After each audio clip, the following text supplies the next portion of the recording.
edition of Sight and Insight, the podcast for art lovers. With me today we have Lorwyn Connie Nagel and David P. Curtis, who are back from our various painting adventures. And we're going to be talking today. We've just been sat on the patio having our coffee, working out what we're going to be bringing to the table today. And this week's theme is ancient aliens. Oh, sorry, no, that was a different conversation. We'll get to the ancient aliens another time. No, we're going to be talking about elements of nature, which is a big thing for a landscape painter, which Connie and David really enjoy going out to do. And so as I see elements of nature, we're thinking about things like earth, wind, fire, which would be a good title for a rock group, I think, and also air. But enough of the hilarity. Let's get right down to it. So, as I had no idea how to start this, David thought that he would give me some in-depth information here, and actually, I thought it was very interesting after I'd read what he wanted me to look at. So, let us begin with going back to the times of Plato. And you can't get any farther back than that, or I suppose you can, but never mind. So Plato's views on art is that art can never truly represent reality. For life itself, of which art is merely a copy, does not represent reality. So he says, our world as we experience it is an illusion, a collection of mere appearances like reflections in a mirror or shadows on a wall. And what we need to do is to escape from the cave and see the real objects, the forms, and gain true knowledge, which sounds really interesting. So while I'm trying to escape from my cave, I'm going to go straight over to David, who I'm sure has some very interesting information for us as a landscape painter, philosopher, an all-round good guy. Thank you. So take it away, David. Well, I've cleaned my cave, so you're welcome to come in. It's not as dusty as it once was. Oh, that's a relief. It's a tough subject because of what Plato reiterated, is that it's an imitation of an imitation. If you were to try to make a copy of nature, if you saw a beautiful mountain and you try to depict that, he would say, no, that doesn't come anywhere near as close to it as the mountain itself. Therefore, the imitation of the imitation is not worth it. I think Aristotle's later on, during his prominence, sort of just softens that blow a little bit and gives the human a little more credit that through intelligence, through learning, through constant practice, he probably can create an illusion or an impression that somebody else could gain an understanding of what he was trying to do with his work and create the effect of nature through that. And I think Aristotle is pointing out more of this idea of, and I think we've gone down this path a lot, of feeling and the difference between just the optics and the science of seeing and painting and rendering exactly the way it is, versus the approach where maybe there should be more of a feeling in this in the work. And I think the reason, in my opinion, the reason why the feeling takes second stage to this is because it happens rarely. And I think that it's those rare moments, the smile on the Mona Lisa, happens rarely in art, and when it does, it's really precious and really special. And I think we all acknowledge that when we see a painting that just steps out of itself in a sense and goes beyond that idea of it's just an imitation of what they had seen and therefore they were rendering it. So I still think that that's still a strong part of the debate here, is that if we are trying to communicate, if the feeling is enough to say, if I can make some brush strokes put onto a canvas to make somebody feel like it's a picture of a tree, versus taking a photograph and getting it exactly like that individual tree, what's the difference? Well, I would say, too, that you're talking about an imitation of an imitation. Well, that's one way of viewing art. But when you also interject the Mona Lisa and the feeling element and the transcendence that you get from looking at the Mona Lisa is you've got a reality in and of itself. So what it is it's no longer an imitation of something, but it's in and of itself. It is a reality. And I think that probably the way I would argue about elements of nature is that the painting itself becomes an element of nature, and that it is also living, breathing form, and it only becomes that when we're able to interject all these dimensions that we're just now talking about, interjecting this feeling nature, this three-dimensionality on a rectangular surface, the color, the form, the value, all help to model and shape and give life, let's say, to a composition. So I think that in truth, we're getting an element of nature because we are nature's elements. As artists, we're nature's elements, and we're trying to render something, but we're not trying to render it per se. At least that's the way, and that's my take on it. Yeah. Well, I think the problem with painting anything, if we're taking nature's elements and we're talking about the obvious elements, earth versus, say, sky, I think that's an important part to separate the two and to make ideas about the two that is totally different from each other. Just one, so I think because it sets the other off. Right. If you have a big, beautiful sky in your painting and you want to show it off, you probably need a very simple landscape to show off the sky, and vice versa, if it was. So this element of design, this idea that there's a better way of seeing something or looking at something, is it the optics of the individual portraying the tree, or is it the feeling that you get when you see that luscious tree in summer, providing this glorious shade underneath on a hot summer's day? And it's the feeling that when you walk under that tree, that you feel the all-encompassing cooler air and the shade and the little dapples of light poking through is enough to capture the tree. Mm. And I think it's our personal association and encounters with these natural elements throughout our lives, our individual lives, that are set onto the canvas. So we talk about sky, land, marsh, all these different, the lighting effect, and those are elements of nature, but they're also so intertwined with our memory systems, so that as artists, we're also designing, composing our piece, looking out and associating so many different feelings and time periods.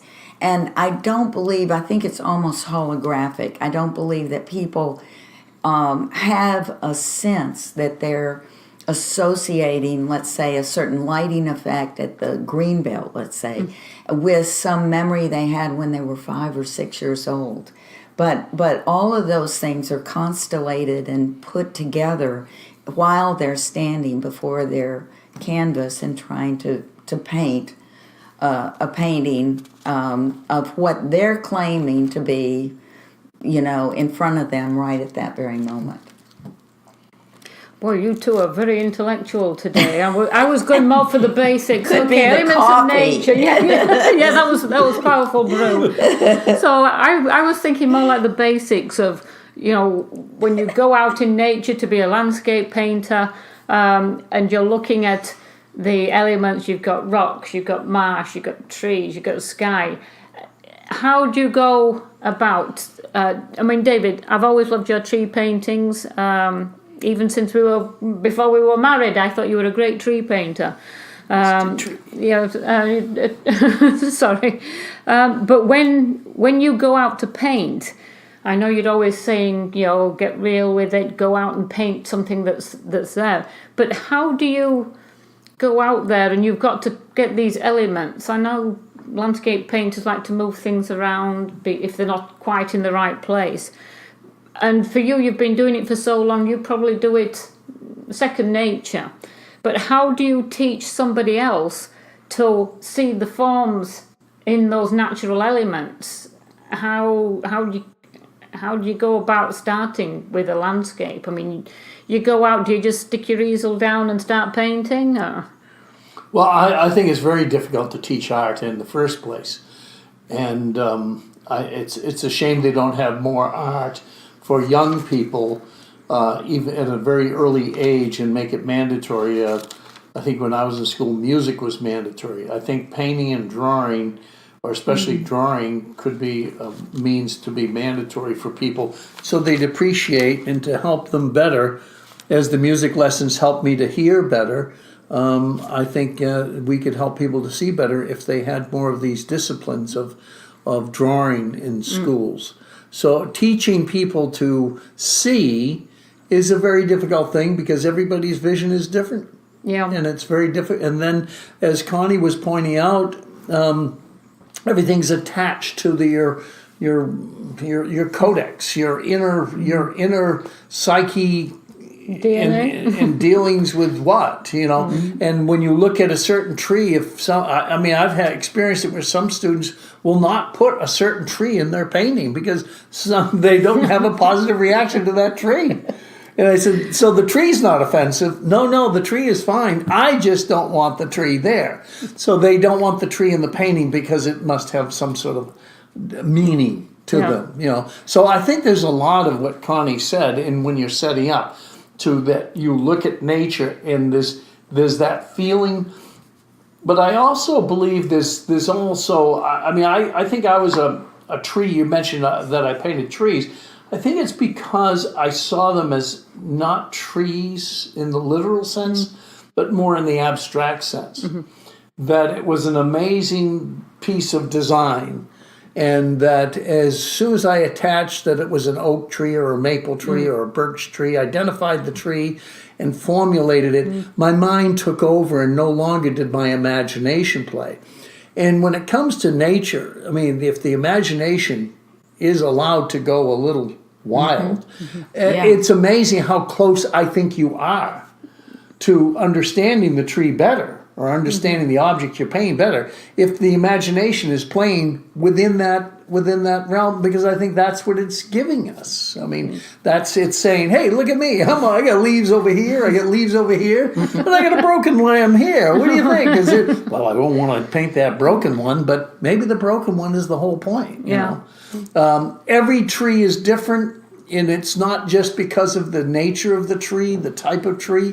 It's where it's growing. The lone cypress tree in California, I think is you have to iconic. It's iconic, and you have to pay, I think, just to photograph it and reproduce it. I believe so. Oh my God. So certain trees have certain strong effects, and I think they can create emotional feelings according to the shape of the tree. The tree in winter, the tree in spring, the tree in summer, all different. I remember painting with your dad when he was trying to teach me how to paint in his workshop, and he kept telling me, you can't paint a tree, you can only paint the impression of a tree. Right. And so and I think Emile Groupie used to say the same thing to his students. You can't paint a boat. Stop thinking of it as a boat. Think of it as a shape. It's an element, and you have to get that part of the design. As soon as you start thinking of it as a specific object, your brain starts trying to make it into that object. A good story for that was I had a brand new student in class, a nice, bright young man, and it was his first day. I said, so one of the first things in a landscape that's important is the horizon line. And if you want a big sky painting, now what do you think of the sky here today? And he looks up and he says, that's a beautiful sky. I said, so if you want to do a sky piece, maybe you put your horizon below center. So it's not cut in half. And then in the landscape, or if you chose to do a landscape and not a sky piece, he says, well, I like the landscape too. There was a meandering stream going through the marshes. And he said, well, that's nice too. I said, well, just make up your mind whether you want a sky piece or a land piece. It's, in other words, it had nothing to do with either one of the elements. It had everything to do with where he's going to put his horizon line. And so I went down, saw the students were on my way back. I looked over at him and I says, oh, couldn't make up your mind, huh? There was the horizon line right in the middle. So it's hard to teach. You learn from experience and practice, I think, more than just, and good advice is always good, but there's great books, and you could read the same book, or Edgar Payne's book on composition 100 times. I don't know if it's going to make you a better designer or a better composer, but you might have a thorough knowledge of Edgar Payne's theories of composition. Yeah, I think another thing that has struck me about the elements in nature is that there's so much like excitement out there, and so when I look out the window, and I'm looking out the window right now, and I see all the ways in which the light is hitting the leaves and hitting some of the flowers, and some of the flowers are in shade and some are lit up, and this sort of thing, and that bouncing light all over the place can be done gesturally. Like we can put lots of different things around. When we think about, I know one time I was painting a field of flowers, and David came up to me. He says, "You just put them down, little dots everywhere, and you just put these dots around." And I kept thinking, "Oh no, I don't want to put too many dots there." but once I realized that you can just have fun. And dots and dashes and all sorts of stuff can be thrown into your canvas. And then over time, while you're finishing it up, you're coming into refining the painting, you realize, oh, there are too many of them over here. But with an oil painting, you're able to move things so it's so fluid, so plastic, it's so able to be designed, that I think that you're able to take some out, put some in, and so I think the upshot of this is to get in and put things into your piece. Don't be hesitant and kind of say, well, I don't see it quite like that, and stuff like that. Mm-hmm. Well, I know that you two are going to be doing a 3-day workshop coming up. And I think it must be, let's see, it's called October Sky, so I'm guessing it's coming up next month, 10th to the 13th, I think it is. So Correct. If any of our listeners are interested in taking a workshop with David and Connie, they have so much information to share, so many years of practicing outdoor painting. I think it would be very enjoyable, and you'd learn a lot too. But it strikes me that when you're talking about October skies, that's a big subject, those big skies. But if colour and value can create form when you're doing elements of nature, clouds don't have a 3D form because they're sort of nebulous and atmospheric. How do you make form of something that's so airy? You can take that. At last, we've stumped the panel. It is. Clouds are one of the few, but for a landscape painter, I think skies are the most one of the most important parts of a landscape. Thinking of Fitzhugh Lane, one of the first great luminous painters in Fitzhenry Lane, Yes. He did 2/3 of his canvas would be filled with sky and 1/3 land, as if that was like a standard proportion for things in nature to see. And I gave it a try, even though it was my style of painting. I gave it a try and tried this 1/3 to 2/3, and it's very, very, very interesting. So I think a landscape, the sky's the most important part. So I think as long as your skies feel like a sky, and they're not, doesn't feel like the clouds, as you pointed out, they're nebulous. They feel soft. If I dropped an anvil, or if a plane fell out of the sky, it would go right through the cloud, and then crash on the earth. So in other words, the form of the clouds is just it's got to feel soft and thin, but it has a lot of form. It has a light shade, a shadow side, and a halftone, and those are the three elements how to construct form. I think it's the values. If you make the clouds too white against the blue, it could cause it to be too sharp edged. And I would imagine most clouds are sort of softer edged. Also, too, so if the values are exactly right for the shadow, the halftone, and the light, I think you'll find that the cloud will probably sit better in the sky. It's all values. And I think too, one trick that I've had with painting clouds is to put red, yellow, blue into the white. I put touches of that in, and then I put that into the sky. It softens the clouds. It makes them more real, more alive, and you can vary that red, yellow, blue combination in the white to a greater or lesser extent. But I almost take it as an antidote, that it helps to make everything real, and then you work with it from there. Yeah. Once you have it in your sky, you then augment the pinkness, or you augment the purple hue, depending on what you're seeing in front of you. Yeah, well, it must be that when there are those colours in the earth, and therefore that must sort of reflect into the sky. So I think the clouds vice versa. Yeah. So the clouds. The sky. Water is just clear and transparent, right? Yeah. You go to the ocean and you pick up a glass of water and hold it up. It's not blue, is it? So that's the oceans are just big reflective pools of the sky usually. Yeah. And you could paint a painting off of the color combinations in the sky. And bounce them on the earth. Yeah. I was watching last night and I think September and October skies are fabulous because everything has shifted in my backyard. I have a creek in my backyard, and yesterday evening it was the most gorgeous, baby blue. And then it had this pink around the edges, and it was fabulous.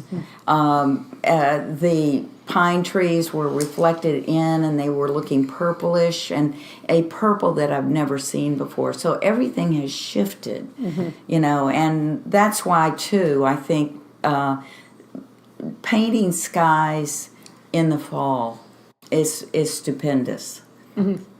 It's, I know, I've seen you two painting skies. I think you do a fabulous job. There's always such movement. You can feel the atmosphere in them, and I think that's the hardest thing for a landscape painter to get. And I think you have to be really painting out of doors to get that effect there. Not to mention all the insects that get stuck in the paint. Yeah, and bite you. But I think it's true. I think you have to be outdoors. It's almost like you again. I was talking about the antidote of the red, yellow, blue, of the full spectrum being in your color and in your clouds. But two, being outdoors, looking at the clouds moving, you may not capture that particular thing, the cloud movement that you saw moments before, but you're capturing something, and you're almost in your gesture of the clouds on your canvas. You are gathering some element of that moment. Yeah. I think I think that's great. I think if anybody wants to sign up and study painting October Skies with David and Connie, you can check out the websites at davidpcurtis.com or lowinpaintings.com, and that will give you all the information you need. So probably don't just delay. I think probably one of the things that we're going to do for the 3-day workshop is in the morning they have to do a spontaneous, quick study of a sky, just a sky. But then in the afternoon they're going to compose a landscape to go with the sky, and that piece they'll work on for all 3 days. Right. And in the mornings they're going to do a warm up. Okay. A small little sketch just of the skies, just so that we can really impress upon them. And there are techniques to do these, just as trees have techniques, just as painting water can have a technique. Most of nature is made up of patterns that are non-symmetrical. All the leaves are not the same shape and don't all point in the same direction. So we have to get used to this idea of the helter-skelter of nature and allow it to be rather than just, I know we have to be the constant gardener of nature, but on the same token, there is a little we have wild storms that blow up and uproot things and move boulders and things like that. I think that's part of nature too. My father loved to paint the ocean. Yeah. And if it wasn't for, he always blamed it on the three. He had 3 sons, 3 boys, and we used to get that storm, peaceful sea. And then slowly but surely that waves would get bigger and bigger, and then there'd be a big storm because we'd be standing above the studio probably beating each other up. Yeah. All right, so here's a thought then. Your father did get beautiful seascapes, enormous seascapes, and you can feel the power of those waves and the anatomy of it. But he wasn't painting those big ones on location. So how did he manage to get such an authentic look to a seascape of these waves coming in and pounding on these rocks while he's working in a studio? Well, he had, like most painters, I think that they achieve their realm. I don't know if I've told this story, but I was talking to a friend, a senior, and he was one of my teachers, and he did still lifes, and I asked him, because I became familiar with them, and it was wrong to become familiar, and say, why do you paint the same jugs and bottles all over again? And he looked at me and said, and he could have easily said, David, why do you paint the same tree over and over again? And he said the right answer, which was, I'm not painting jugs and bottles, I'm making a design. And that's what we're doing. And then that enlightened me to the fact that when I paint a tree, I'm interested in the design of the tree is unusual and fascinating, and I think that's why I'm drawn to it, is because I'm more interested in the design than to make a tree so somebody will say, oh, look at that perfect apple tree or something like that. I don't care. Whether it's an apple tree or a fruit tree or an oak tree, I'm making an interesting design. Yeah, and I know that you talk about when you go out to paint, Connie, you're always looking for that design element in nature, so that although you're taking the individual parts of nature, you're still trying to make a good design with them. And it just occurred to me that I know last week we were talking about a painting you'd done of a tanker that was coming in by the bridge. Oh, right. And I thought that was so great. I just thought it was a very innovative painting. I thought it was a great design, and I loved the colour in it. And yet at the time you mentioned using photos as a memory aid to working in the studio. So if you were working up from a landscape, if you start a landscape out of doors and you're not able to finish it out of doors, and you just want to, perhaps work in the studio, and you might have a photo of that scene, and you're wanting to work on a tree shape or something like that, how easy is it to take what you see in that photograph and make the impression of a tree in your painting? Because it's, if you're looking at it, it's 3D. You can walk right around. But in a photograph, I know it, as you say, you use it as a memory aid. Perhaps you're just looking at it for colour or shape or something. Well, I think and also you said the word memory aid. I think that it is it kind of, what photos do is that they help us recall what it was like when we were at the site where we took the photo. So for instance, the tanker is moving through. We were painting on that site something else. I took a photo of the tanker actually moving under the bridge, and then I painted that piece in the studio. But all the elements, and I think this is the trick that we have to constantly remember when we're painting, and have a recollection because we have a photograph that's in front of us, is that we're it's the feeling nature of being there, and then it's the design. It's the design element. So I may use certain things in the photograph. Photograph actually had several tugboats next to the tanker. I chose not to put those in. I chose that, purposefully because I felt that the design, it would clutter the design. Yeah. So for instance, I'm using something, then I obscured the front part of the boat with a tree. All these things are judgments that I'm making as an artist. It's not coming from the photograph, and yet I'm using the photograph to recall how this tanker was moving, or what the tanker might have looked like, the impression of the tanker. So I think we can use them as memory aids. They aren't three-dimensional; they're flat objects, but they give us a trigger. Yeah, and it brings back that memory of standing out there and seeing it in reality. Yeah, and of what you wanted to complete.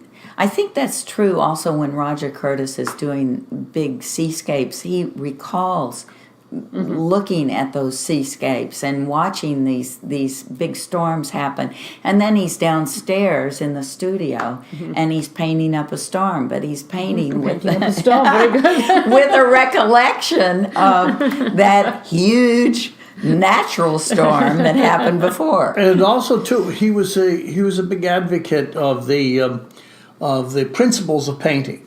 We talk about elements of nature, but the elements of painting, he was a big advocate for. And I remember asking him, if I'm out painting a seascape, Dad, give me a pointer. And he said, water seeks the path of least resistance. In other words, I didn't fully comprehend all that he was saying in that phrase, but he really understood that. And he was talking about, 10-foot waves smashing against the shoreline, creating then the aftermath of that crashing of the waves, and the sucking of that wave going back out and coming back in. He understood what water was doing in an elemental sense, but he knew enough to make it dramatic and make it big. Even the anatomy of a wave 1 foot high versus a 10-foot high wave, the anatomy is the same. Yeah. Oh, very good. Well, thank you so much for joining us today. Can you believe we're out of time again? These times just fly by. However, before we go, I'd just like to ask you that if you've enjoyed this recording, that you might like to click subscribe. And then that way you'll get to know whenever we have a podcast out there, you'll get the notification right away instead of having to hunt for us online. And don't forget, if you'd like to give us a 5-star rating or write a review on iTunes, we'd appreciate that as well. And if you've enjoyed this, please join us again next week for another edition of the Sight and Insight podcast. Until then, thanks for listening and have a good week.